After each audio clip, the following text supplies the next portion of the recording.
It's time for Around the Ozarks Sports Scene with Scott Puryear. Now here's your host, Scott Puryear.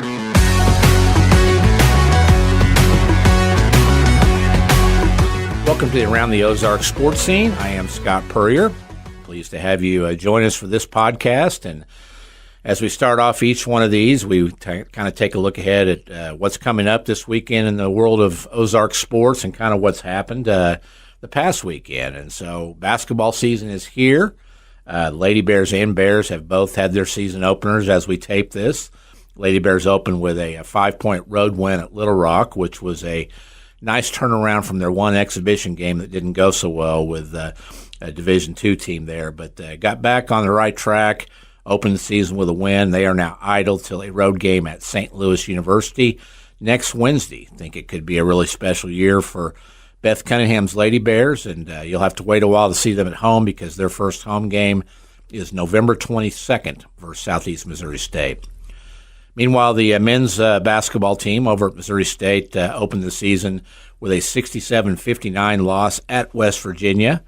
Bears led 30-24 at halftime. Really wasn't that big a deficit as it seems because it was a one-possession game with about a minute to play.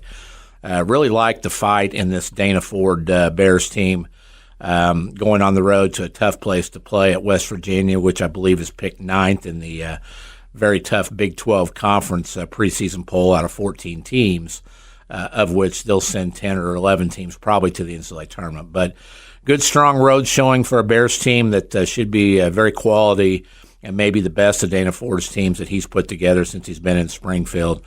They've got a big one coming up on Monday night. Oral Roberts comes to Great Southern Bank Arena. Of course, ORU was one of last year's March Madness Cinderellas, so get your tickets now for that one. Tough loss for the football Bears last weekend as they fell 36-35 on a last-second play, actually a 2-point conversion to Illinois State. Football Bears are 3-6 now. They've got Northern Iowa coming to town for a 2 p.m. Senior Day kickoff this Saturday at Plaster Sports Complex. Last chance to see the football Bears under Ryan Beard this season.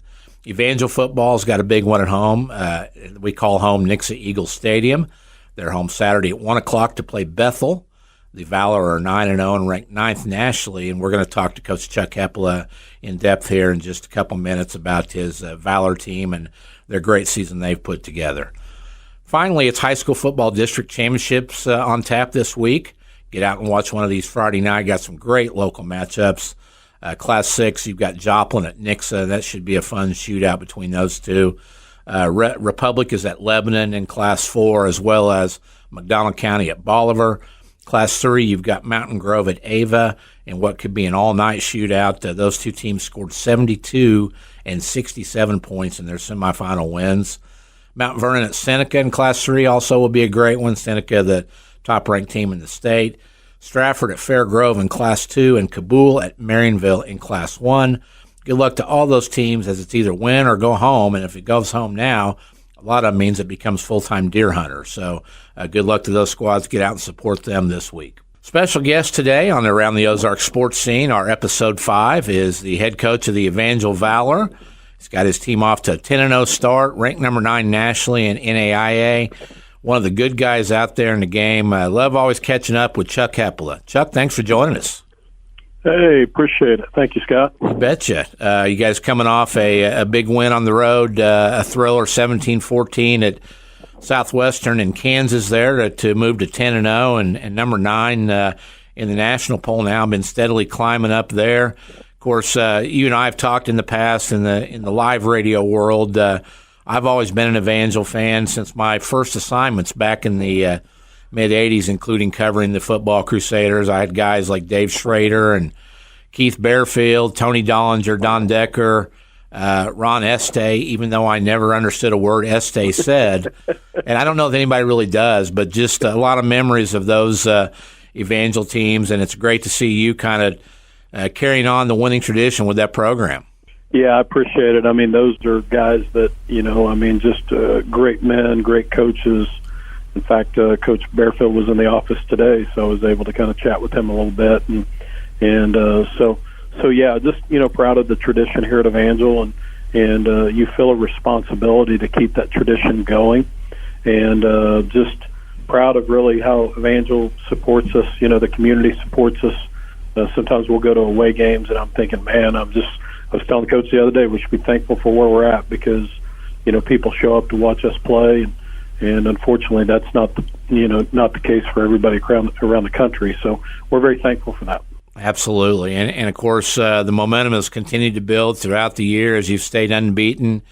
Got a big one coming up on Saturday with Bethel coming in. They're 6-4 this year, but I noticed they were 9-1 last year. We say coming to town, but you're back down at Eagle Stadium in Nixa. Kind of set the stage for us for what's at stake with the Evangel versus Bethel this Saturday. Yeah, so, we don't want to leave anything to chance. We don't want to leave anything to the Raiders, and the guys that rank the teams to get into the playoffs. And so really our mindset is just to get out there and play for 60 minutes as hard as we can. And hopefully at the end of the game we're victorious, and then we leave nothing to chance, because if we win, then we're outright champions, and then we've got an automatic berth into the playoffs. This year the playoffs have 20 teams compared to 16 that they've had in the past, and so we want to be one of those 20 teams that's in the playoffs. And then on top of that, you want to be able to get an automatic berth and be ranked high enough that you could possibly have that first round bye to be able to kind of collect yourself and then play that following week. And so really our main goal is just to take care of this week. And Bethel, again, good football program, 9-1. They shared the conference championship last year, and so obviously they could potentially, with a win, share it, as well. There'd be a 3-way tie for it, but we want to win it outright. So that's our goal and mindset. New conference this year with the Kansas Collegiate Athletic Conference. Looking back now here in November of 2023, how beneficial and in what ways has the move been for Evangel football and the university as a whole to that conference? Yeah, it's really helped us immensely from a travel perspective. I can tell you that. We stayed in the same hotel for four different away games, and because all of them are kind of near the Wichita area, and so we weren't traveling 9 hours there playing a game, spend the night, play the game, and then get up the next morning and drive 9 hours back. I mean it's almost 24 hours in a bus. And that's rough on the student athlete, and the Heart. We love the Heart, and the Heart is a great conference, and we enjoyed being in there. But there's just more and more northern teams, and it just became more and more of a struggle for us when it came to travel. So this has made it a lot nicer for us. There's a lot of parity in this conference. A lot of teams that you'll see the score and go, wow, I didn't see that coming. And some really well coached teams, schools that really have nice facilities. They take care of their facilities, so it's been a fun transition. We've enjoyed it, and we'll just see what happens from there. Some of these schools obviously are old foes that Evangel played in the past too. So conferences realigned a few times over the years, and so hopefully we can keep it rolling now that we're in the KCAC. Absolutely. And just kind of wondering, is there maybe a little bit of a chip on the shoulder for your guys when they look at the national polls? And there's only 4 unbeaten teams left at NAIA. You guys are ranked 9th. The other 3 are nationally ranked 1, 2, and 3. Do they view that as a little bit of maybe a slam on the new conference and strength of it? I don't know. I haven't really ever, I don't talk to the kids about, even when we go to rankings, I have not mentioned what rank we were the entire year. Really, I haven't completely painted the picture, for our team this week. Like we right now share the conference championship, and no matter what happens on Saturday, but I haven't even mentioned that to the team, because that's not, our mindset. Our mindset is just being the best version of yourself. It's like building a house. I told them it's like, Monday, Tuesday, Wednesday at practice is basically your foundation. So we're building a foundation. On Thursday, you dress it up. You dress up the home. On Friday, you pay attention to all the details. And then on Saturday, you have open house. And people want to come in and see what you've put together. And that's really what our mindset is from week in, week out. I can't really control how people feel about our team, and whether or not they feel like we're up there in the polls. All we can do is just go out and do our job, and that's really not coach cliche. I actually mean that. I felt that way since my entire career, no matter what I was coaching. I just enjoyed being in the moment and didn't worry about what was coming ahead and didn't worry about what happened in the past. We just enjoy what we're doing at that particular time and try to get become the best football team and players we can be. Now, that's kind of the opposite of Coach Prime, Chuck. I mean, he'd been keeping receipts on this thing about the national poll. You know that. But, yeah. Hey, what do you like about this Evangel team in particular? I'll tell you one thing I think that is pretty statistically amazing is through 10 games you have exactly 105 first downs rushing, 105 first downs passing. That's pretty good balance, Chuck. Yeah, it really is. And you know, what I do like about our team is, first of all, it's got that family feel to it, which we always really push for that. You know, I'm real big into the culture of our team and how we see each other and how you play for something bigger yourself. I'll just give you a small example. I always talk to our team that when you loaf on a play and you don't go hard, you're actually thinking about yourself. But when you play extremely hard on that play, then you have to have more in you. You're thinking about somebody else, or you're thinking about your why. And our guys really just traditionally play really, really hard on Saturdays, and it's because they're playing for something more than themselves. So I love the unity of our team. I love the unity of our staff. I love how our guys just get out there and just, honestly, give it all they have. I mean, last week was very indicative of what we are. We played 60 minutes. I mean, goodness gracious, they scored with minute 47 in the game. We kicked off, or they kicked off to us. The kickoff return took 7 seconds. We got the ball back with a minute 40, and we were able to score in a minute and take the lead. And then they got the ball back with 40 seconds, and then we're out there defensively to stop them to win the game. I mean, the team we played last week, I mean, they were another conference champ, made it to the playoffs, and so I was really pleased to see how my team just stuck together and just played their guts out for 60 minutes. Kind of looking at the numbers as I went down through that, you've got a sophomore running back, Eric Williams, with 12 TDs. Looks like he's kind of your banger on the ground. Got a local kid, Dylan Hester, doing it again, junior wide receiver from Stratford with 61 catches, 10 touchdowns. And you had a freshman from Rolla stepped up big there, Brock Lyle, with the game-winning TD. I believe he's your conference offensive player of the week. He's got 6 TDs. Are those kind of the 3 guys along with your quarterback to make it run? Yeah, without question. At the running back position, it'd be really Sammy Robinson and Eric Williams. I mean, they're kind of Sammy was out for about 3 games just for an injury, and those 2 guys are kind of the 1-2 punch. At the running back position. Yes, R.J. Wakely at the quarterback positions had a really, really nice season. Andrew Holden at the tight end position. He's from Mountain View Liberty and has had an outstanding season for us. And of course, you mentioned Dylan Hester from Stratford, and then Brock Lyle. Brock Lyle played quarterback in high school in Rolla, and then now he's playing receiver for us and has done really well. And then up front offensively, at the offensive line, I mean, you got C.J. Anawahi from Kickapoo. You got Dom Dawson from Mount Vernon. I'm trying to think of all the local guys that I've got right there, because you were kind of highlighting some of those guys. But I've got a right tackle from Arkansas. I've got a right guard from Louisiana.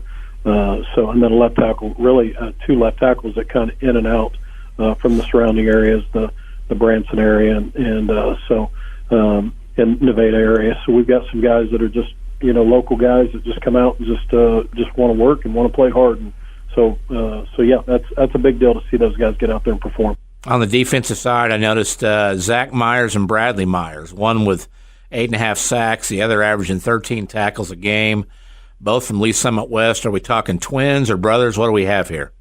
Yeah, they're brothers, not twins. Okay. But, Bradley's the oldest one of them, and Bradley's leading the nation currently in tackles, and so he's had a very nice season. And, of course, his brother Zach is a defensive end for us and is, a stand out there setting the edge and trying to get sacks for us. And so yeah, again, kind of the Kansas City area. I mean, we can get there in a tank of gas. That's what we always talk about recruiting. And so some quote unquote, local guys, there for us. And so yeah, having a nice season.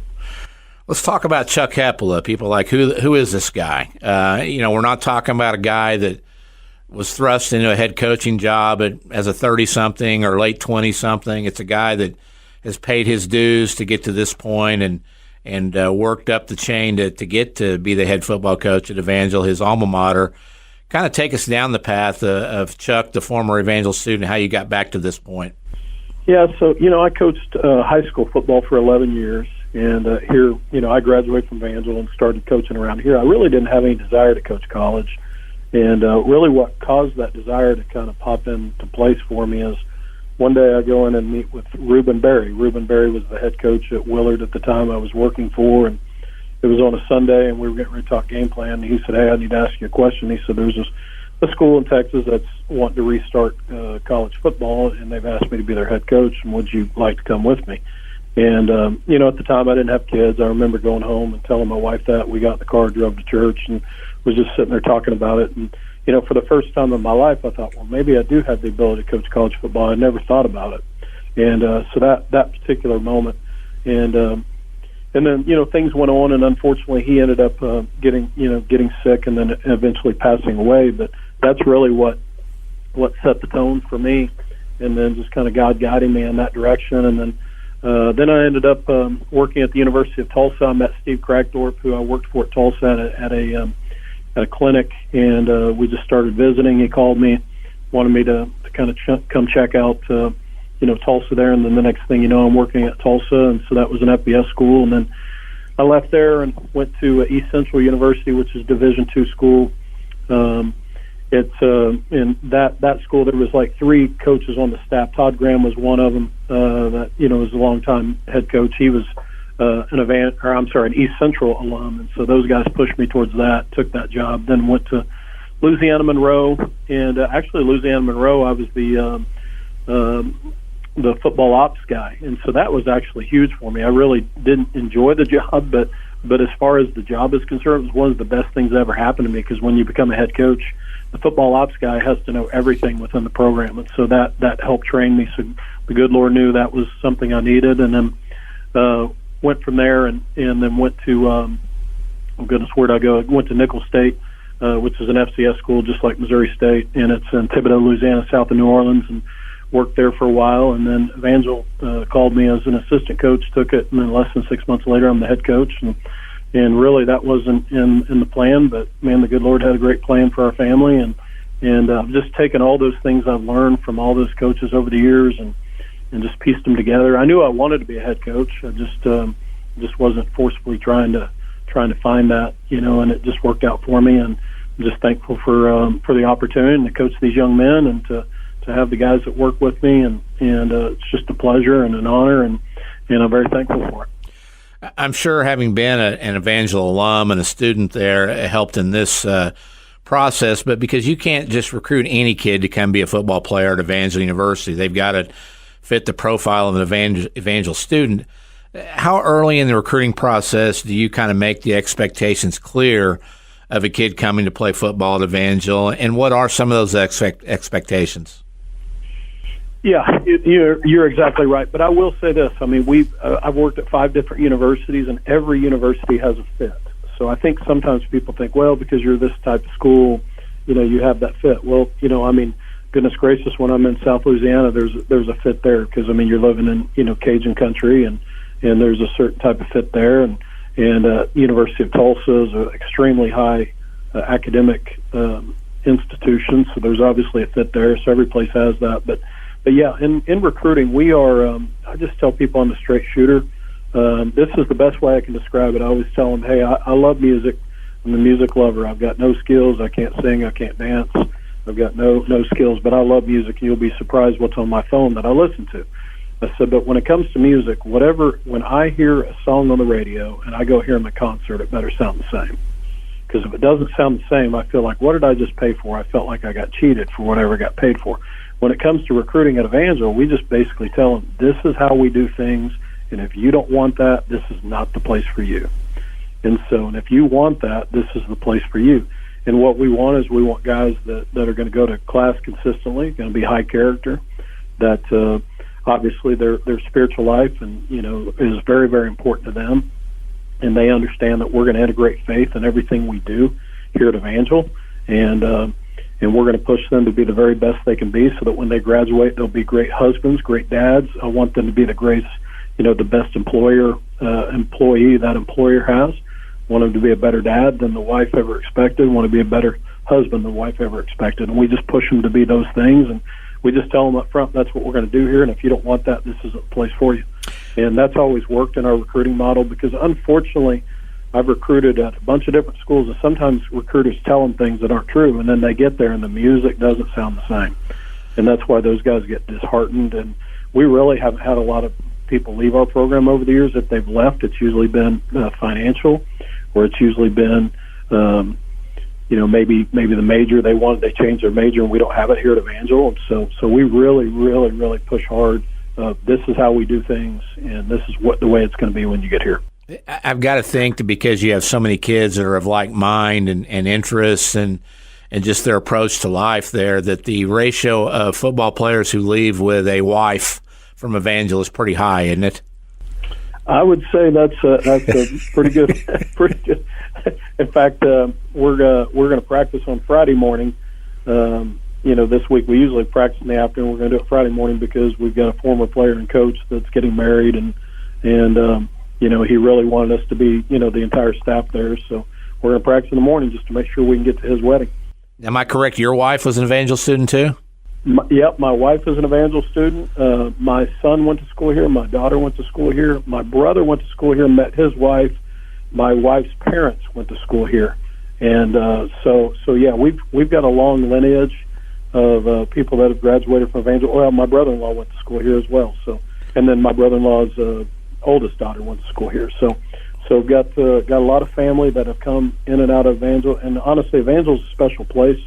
And I will say this, I mean, obviously, my upbringing, the God that I serve, my upbringing, and then a school like Evangel here has been life-changing for me because you're around people that are high achievers, high character, and I'm a big believer. I tell the team this: you are the 5 people that you hang around with. So, I mean, think about what you are every day, and then think about the 5 people you hang around with. That's really you. And so you want to be around people like that. And so that's what I love about Evangel, because I can come to work and I can be around those type of people. And I mean, I've been, at these other places, there have been people like that too. I'm not painting this picture like Evangel's the only place that has that, because that's not true. But I will say this, the people here at Evangel are what makes this place great. So the irony of the whole thing is you recruit these kids for a couple years, then they start recruiting their wife for 4 years when they get there, right? I mean, it just, you start the process, yeah. That's exactly right. Yeah. We actually tell them when they come to school here that it's not a 4-year decision, it's a 40-plus year decision. Yeah, because, I mean, you graduate from here and the degree you get, and I know this much, my daughter's currently in dental school. She graduated from here. So I only say that not to brag on my daughter, but to brag on the God that we serve and for the opportunity for her to be there and get this degree and be able to do that. But I mean, I don't mind bragging on her too, because she is my daughter. And then my son has got a full-time job here in town and working for one of the hospitals here in town. And so they both got degrees here. And so, I always tell the recruits, hey, listen, the proof's in the pudding. I mean, both kids graduated from here, had a great experience, and now they're doing very, very well. And am I saying that's going to happen for your kids? I can't predict that, but all I know is they're going to have opportunities, and that's what makes this place great.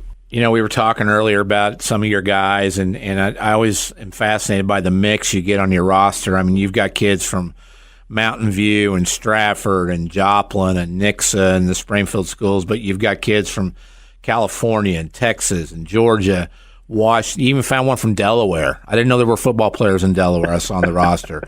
But, that's where the Evangel mission comes into play. I know your nationwide network there. Kind of wanted to find out, with all the talk of the transfer portal now at the D1 level, has there been any trickle down? I mean, do you get guys, because there's so many kids that go into the portal that think they're going to another Power 5 or Division 1, and a lot of them filter down to Division 2, I'm sure. Does the NAIA kind of get some of these guys too in the end? We don't really dabble into the portal much. We could if we wanted to, but I just, I've never been much into that. We consider ourselves a developmental program. You can look at our quarterback, for instance, R.J. Wakely. He's been here for a number of years, and he had to wait his turn to be able to play. And so now he's playing, and he's had an exceptional season. In fact, he started for us last year, so we had a really good season last year, really good season this year, and he was the starter last year and this year, and so it's just fun to watch him develop. I try to tell these kids all the time, listen, hey, the grass isn't always greener on the other side, and listen, you need to be where you're at. And unfortunately, sometimes things don't go your way, and so when things don't go your way, what do? You just grind, man. You figure out. I always tell the team, you got two choices: you either pout or you get better at what you're doing. And I said, and unfortunately, there's no pouting allowed here. And so, that's how I raised my kids. I told my kids, we told our kids growing up, me and my wife, that there's no pouting at the house, and this is just the way it goes. And so, unfortunately, with that portal, I think the portal is good because it does allow. There are instances where you're just not a good fit there for the coach, and the coach is not a good fit for you. And sometimes there is change that's necessary, but at the same time, sometimes that's opened the doors for guys to make changes when they really don't need to be making changes. And so our goal is just to recruit high school kids, get them here, develop them, and make them the best we can be, and that's what our goal is. Absolutely, and a very exciting time on the Evangel campus. 10-0 football team in a new conference. Big game Saturday, I believe a 1 o'clock kickoff down at Nixa. You couldn't pick a better local stadium while you're waiting for your own there than to play at the Nixa Eagles Field. What's the status of things with Evangel football facility-wise going forward? Yeah, so right now north of our turf field, we have a turf field on campus here with lights, and we actually play men's and women's soccer out there, so they have the ability to play a game. They just don't have the ability to play a football game because we don't have the press box and the stadium seating and so forth. And so, but north of that, they're building our new Valor Center right now, which has our new offices, new weight room, new locker room, new training room, new visiting locker room, and then there'll be a new basketball facility that'll be farther north on that facility, and then with offices for a lot of the other sports. So the football side of it will be on the south of it. I'll be able to go out on the second floor out of my office and overlook the stadium. And so that's in the process of being built literally as we speak. There's boots on the ground right now as we speak out there working, and that should be a portion of it should be ready by this next summer. And then once the Valor Center is complete, then they'll start looking towards to having a on-campus stadium. I'm really proud of what we've been able to develop. Goodness gracious, I haven't checked any attendance things this year, but the previous 7 years we've been in the top 10 in the nation in average attendance. In fact, 2019 we were number 1 in the nation, and last year, 2022, we were number 2 in the nation, and in attendance and average attendance. And we're traveling 30 minutes away to go play, and the students are traveling 30 minutes. And so, can you imagine what that's going to be like when we have that on our own campus? And so, the momentum is coming, and it's hitting us in a positive way, and I can't wait for them to do that. That will be an absolute game changer for the campus and the Evangel University community. Absolutely. Well, Chuck, we wish you the best. Congratulations on a great season so far. Finish it off the right way this Saturday, and let's go on a long playoff run, okay? I appreciate it. That's the goal, and we appreciate the opportunity. You bet. Thanks for your time, Chuck.